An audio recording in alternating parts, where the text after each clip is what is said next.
Welcome to the channel, folks. I appreciate you clicking on the video.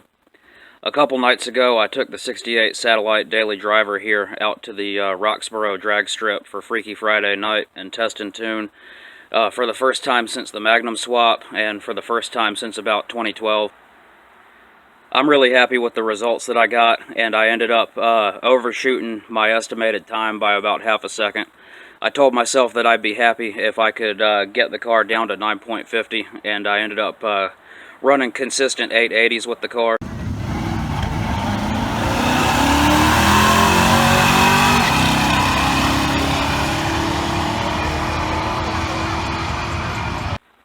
The car was hooking up and launching really good, like these old Mopar B-bodies do. That's also partially because I've got almost 12 inches of rubber on each side of the car back there with 295/50/15s. The unexpected extreme hook and launch gave the car a little bit of a bog that I don't normally experience on the street, and I was doing my best to iron that out with some accelerator pump tuning in between runs. On the first run, I ran a 882, and I took a little bit of accelerator pump shot out. Ran a 885 on the next run, and it seemed like it had a little bit less of a bog coming right off of the line, but it obviously, ran an 885 compared to an 882. So just to check and make sure that I was going in the right direction, I went back and added more fuel than I had when I ran the 882. Doing that, I ran an 889, so I came to the conclusion, that it didn't want more fuel, so I went back to the same amount of fuel that I had with the 882, and unfortunately that was the end of the night. I couldn't do any more test and tune. Although before the night was over, I had a little bit of fun. 2 out of 3 of my runs were races with a guy that had a nitrous 4.6 V8 90s Mustang that he trailered to the track. And I was real respectful and humble with him, but it was pretty cool to outrun a nitrous car.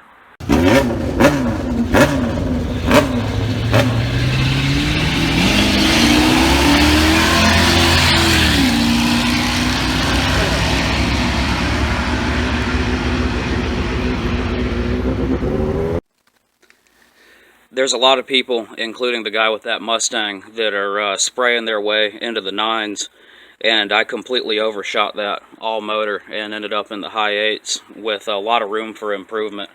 I've still got to iron out my tune before I want to throw a couple of mods on there that I've got in the waiting. All in all, I'm super impressed and happy with these results. To put this into perspective, 2018 Corvette Z06s with 650 horsepower typically run the 8th in about 8.2, sometimes a little bit less, like a flat 8 or maybe a really high 7. That was like a light gray.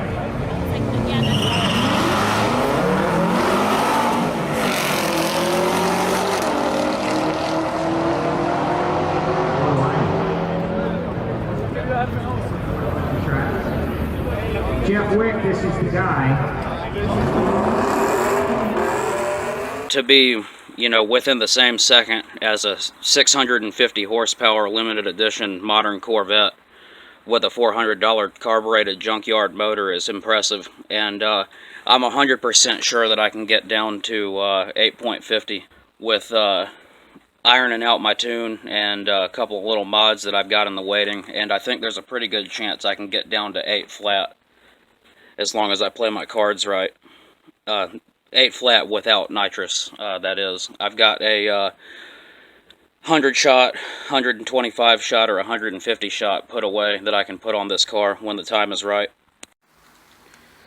So yeah, all in all, I'm really pleased with the results that I've got, especially considering that it's, a $400 junkyard block with about $2 grand altogether with everything that's under the hood.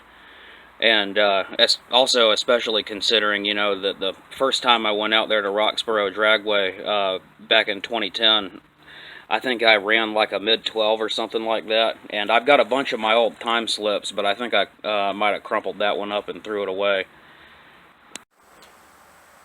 I dug around in all my old time slips, and I couldn't find the first worst times.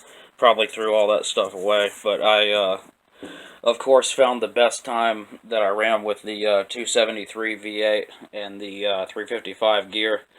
The 273 V8 is the first engine that I had in this car.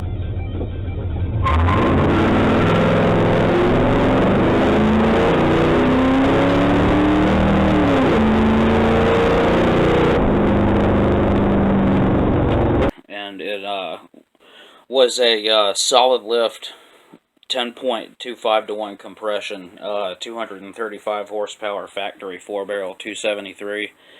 And it was a really good running motor for its size, especially considering that with a 355 gear and some tuning help, it propelled this car to 10.450 in the 8th, you know, which isn't bad at all for a little 273 V8.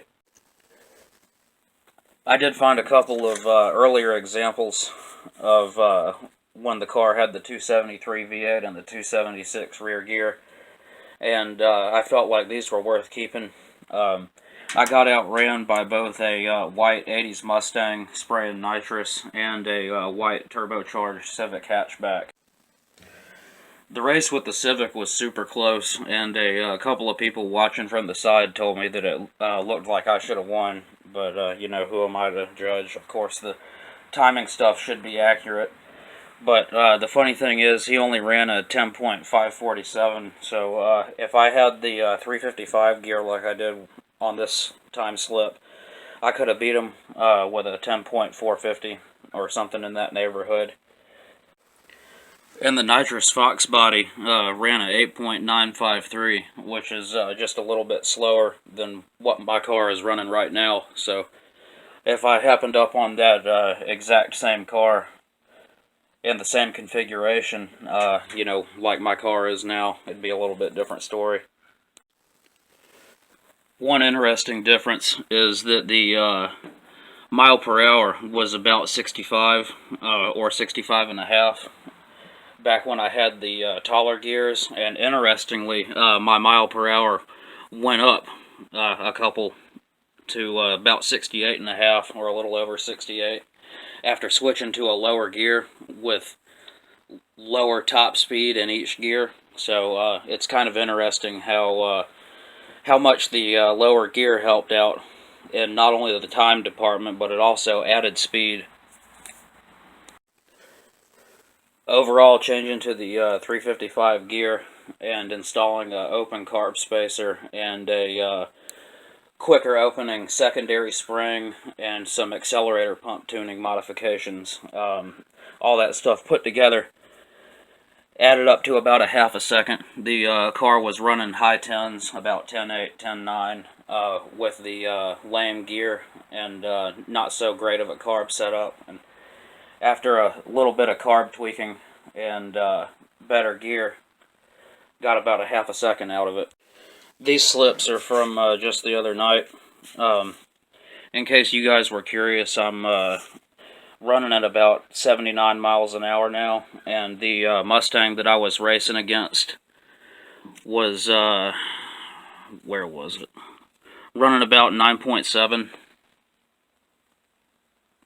To be honest, this all makes me super excited to be, you know, running in the same basic time range as a lot of other cars that are using nitrous and boost to get there, and I'm just doing it all motor.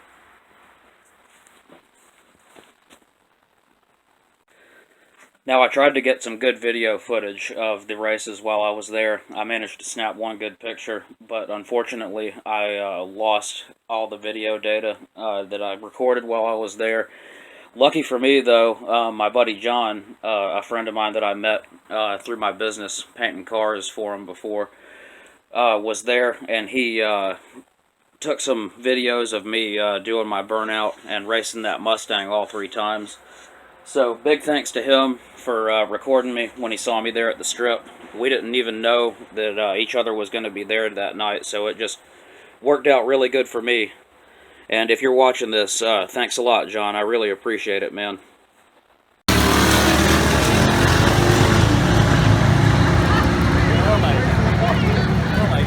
just happened there?